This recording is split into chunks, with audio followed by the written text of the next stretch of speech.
নবম দশম শ্রেণীর পদার্থবিদ্যা তৃতীয় অধ্যায়ের নিউটনের গতির দ্বিতীয় সূত্রের একটা অঙ্ক নিয়ে আলোচনা করব।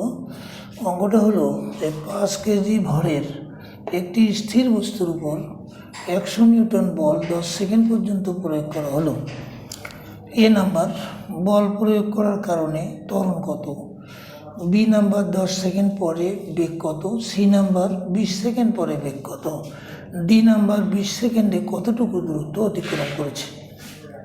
তাহলে এখানে আমরা উত্তর আগে এ নাম্বারের উত্তরটা করে ফেলি। এ নাম্বারে ত্বরণ বের করতে বলা হয়েছে যে আমরা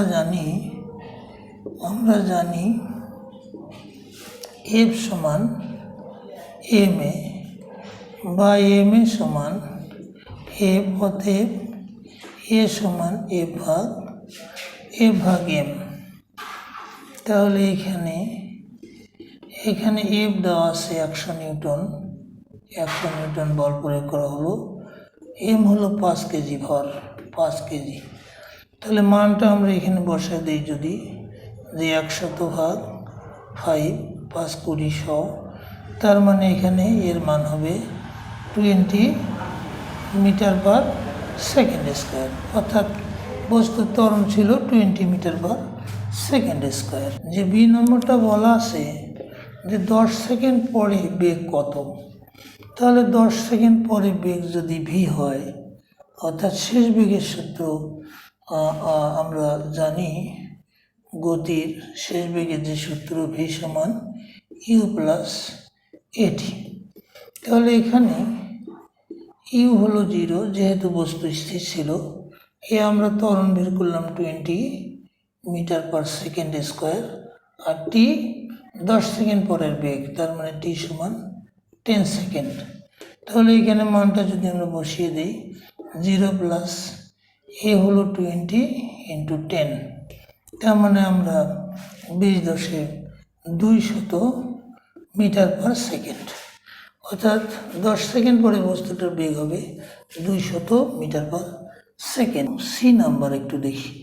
সি নাম্বারে বলা আছে যে 20 সেকেন্ড পরে বেগ কত হবে, 20 সেকেন্ড পরে বেগ কত হবে। তাহলে আমরা একটু যদি ডায়াগ্রামে কি দেখাই যে বস্তুটা এই এ অবস্থানে, এই স্থির অবস্থা থেকে যাত্রা শুরু করে এই যে বি অবস্থানে 10 সেকেন্ড পরে বি অবস্থানে পৌঁছিল, এবং পরবর্তী 10 সেকেন্ড পরে সে সি অবস্থানে পৌঁছে।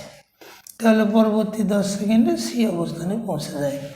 তাহলে প্রথম 10 সেকেন্ডে তার দূরত্ব হলো কত, 200, বেগ হলো 200 মিটার পার সেকেন্ড।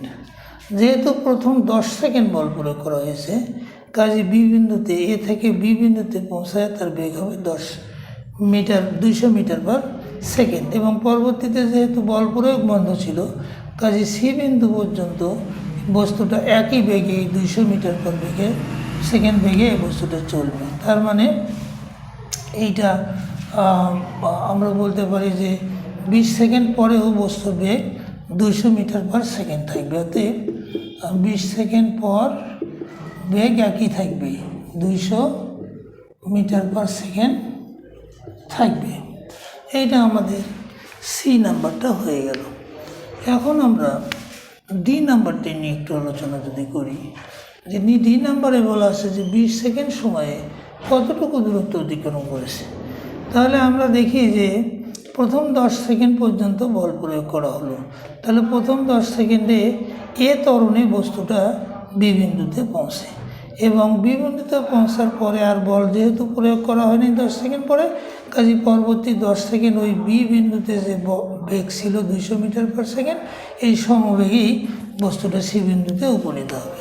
তাহলে আমরা বলতে পারি যে প্রথম 10 সেকেন্ডে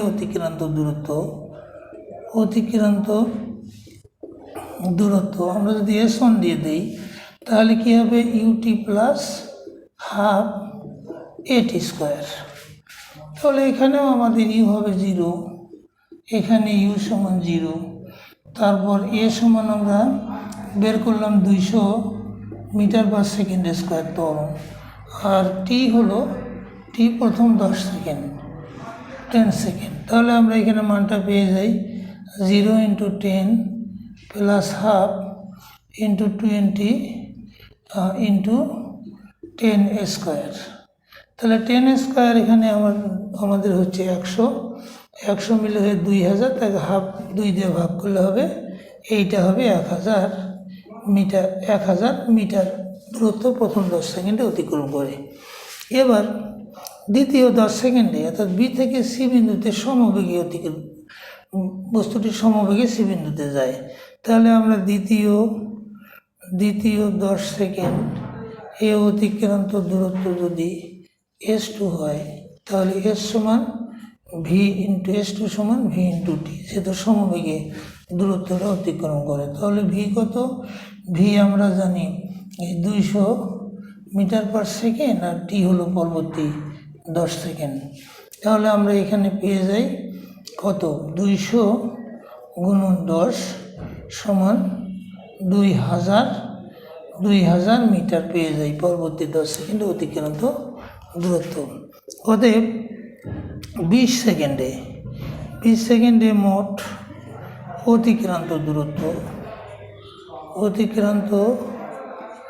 30 সেকেন্ডে মোট অতিক্রান্ত দূরত্ব S সমান S1 প্লাস S2, কারণ এটা হলো S1 আর এটা হলো S2। তাহলে S1 আমরা পেয়ে গেছি কত? 1000 মিটার, 1000 মিটার, আর S2 আমরা পেয়ে গেছি 2000 মিটার। তাহলে মোট অতিক্রান্ত দূরত্ব 20 সেকেন্ডে হবে 3000 মিটার। এ হলো 20 সেকেন্ডে অতিক্রান্ত দূরত্ব। আজ এই পর্যন্তই।